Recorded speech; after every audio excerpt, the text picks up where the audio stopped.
What's up, gamers? I'm here today to review the MiYoo A30. Now, the road to this review has been long, but now that the work is done, I can't wait to tell you why I love this thing. Let's get into it. And here it is, the MiYoo A30. Now, at this point, you may have already seen this or watched a few videos on it before, and you may have heard that, it had a really rough start when it first launched, and that's true. It did have some significant performance issues. It had some bugs. It had some things that needed to be fixed, and I'm going to talk about that in just a few minutes. But as we get started, I do want to say thanks to RetroMimi.com. They reached out to me and say, hey, we'll send you the MiYoo A30 in exchange for an honest review and linking our website in your video description. And I said, okay. So this was sent to me by a third-party retailer, but no money exchanged hands, and all my thoughts are my own. I want to walk through the build quality here first. Now, one of the things that I have to tell you right off the bat is that these triggers are the quietest triggers on a retro handheld I have ever heard. They are almost silent. I wish every handheld had triggers like this. I absolutely love them.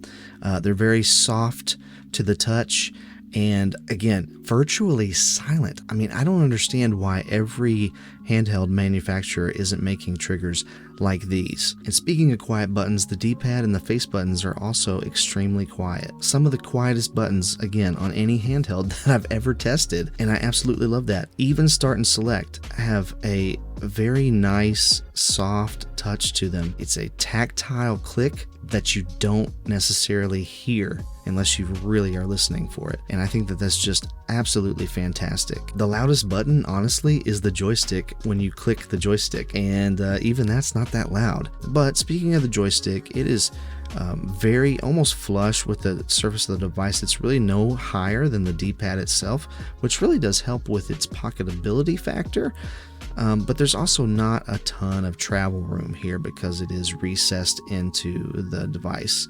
It's okay, and it's okay for the systems that you would be using it with, like Super Mario 64, for example, or Diddy Kong Racing, or Paperboy 64, games like that where you will use the joystick. It's completely functional. It may not be the best one in the world, but it's more than usable. However, if you are a little bit persnickety about the way things are aligned and whatnot, I will say that this joystick is just slightly off center, and I've noticed it not just in this unit, but in some other ones that I've watched YouTube videos on some other reviewers.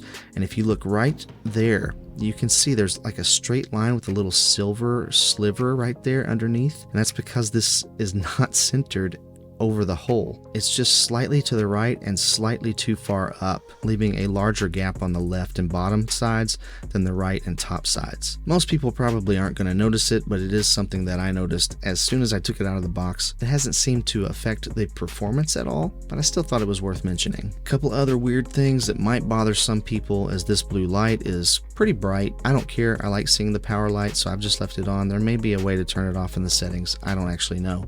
And then also this speaker, when you have this turned on, and you may have heard other people talk about this, it emits this like super faint, high-pitched noise. It reminds me of when I was a kid and someone would turn on a TV. I could hear it, like even in other parts of the house, I would hear the TV come on because it would make this high-pitched noise right when it was coming on. But if you're old like me, you may not hear that at all anymore.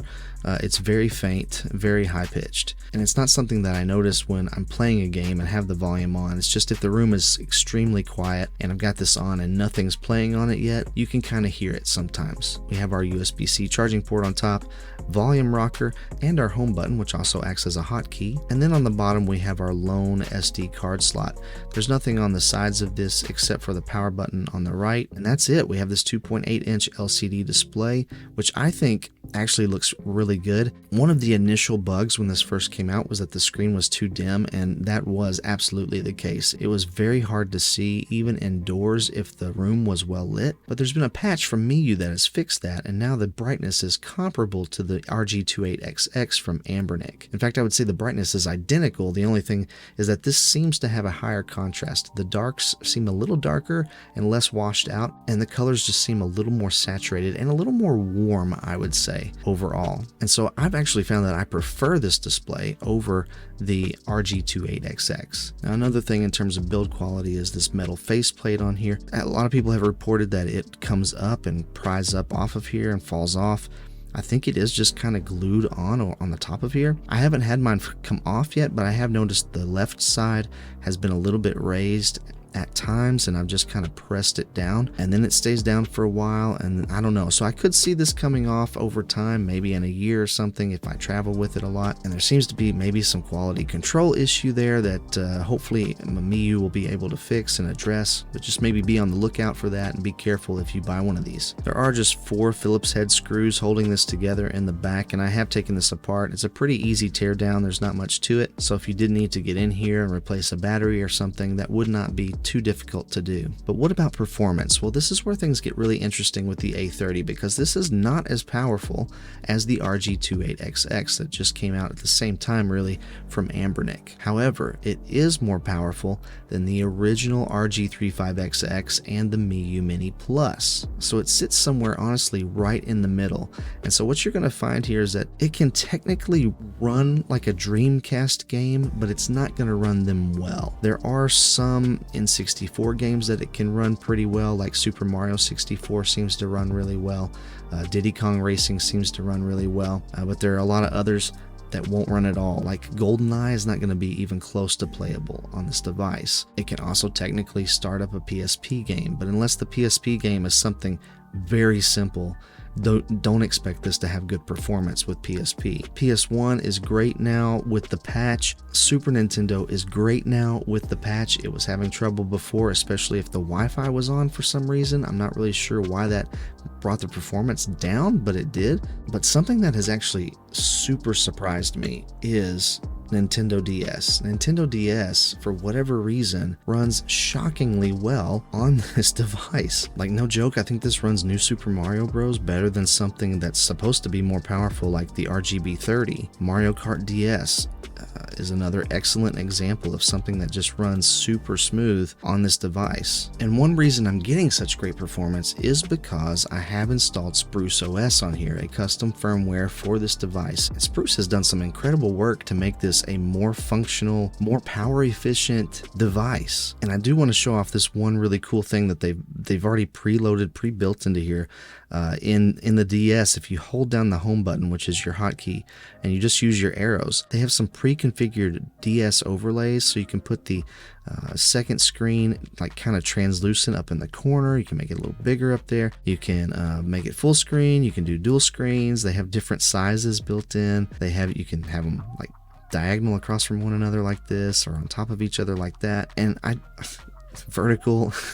I just think that that's really cool that they just have those kind of built in already ready to go, and they look really good. I'm just going to use the full screen one, but I like that I have these options. And so that's DS on here with Spruce OS. All of these systems actually in Spruce OS have been pre-configured with the right frequency for the CPU and GPU in order to maximize your battery life and just make your life easier. They've even kept a very simple overlay. You hit the home button here and then you can continue, save, load, go to RetroArch if you need to, set up NetPlay, reset the game, or just exit the game. And when you exit a game, it automatically saves where you are, and when you load up the game the next time, it automatically loads that in, and all of that has been pre-configured for you. And so I'm just really in love with Spruce OS, and they continue to come out with updates and make improvements, and I can't wait to see what they do next, honestly. Now, of course, since this has Wi-Fi, I would like to see eventually, over-the-air updates implemented or retro achievements. It doesn't have either of those things yet, but what it does have is absolutely excellent and makes the MiYoo A30 worth owning, because you're seeing this thing drop at sale prices for around $30. I mean, you can't ask for more for $30 than this. I mean, it's absolutely excellent. I think that the button feel is fantastic.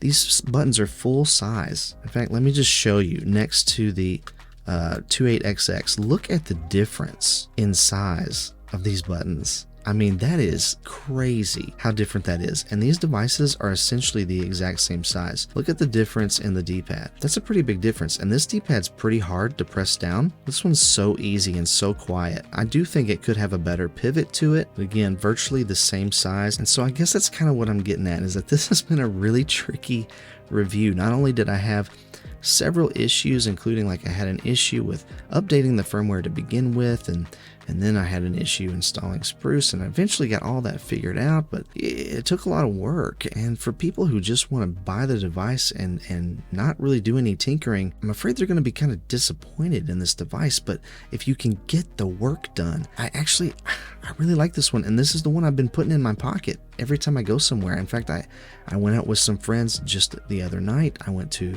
a comedy show with some friends, and I took this with me. I played it in the car because I wasn't driving, and then I played it at the venue when we were waiting for it to start at the beginning, and had some people look over and they're like, what is that? You know, and I get to tell them a little bit about it. But it's really just, it's very comfortable, it's very lightweight, and again, just the quietness of the buttons, it's so discreet. And this is a device you could play in bed at night while your spouse is asleep, and I don't think it would bother them. I went on a hike with my wife and took this with me. I sat on the edge of a cliff and played this thing. I mean, like, it was so fun. But you have to be able to look past some of those rough edges and see this for what it is. And so, like I said at the beginning, this is an honest review, and this isn't flawless. But I think the pros here outweigh the cons, and if you're willing to put in the work, this will become a device that you love. And that's the MiYoo A30. It is a fantastic grab-and-go retro handheld that fits into just about any pocket and can go just about anywhere. But I'd love to hear what you think about the MiYoo A30 in the comments below. Don't forget to check the links in the description if you're interested. Stay kind and encouraging out there, and I'll catch you on the flippity flip.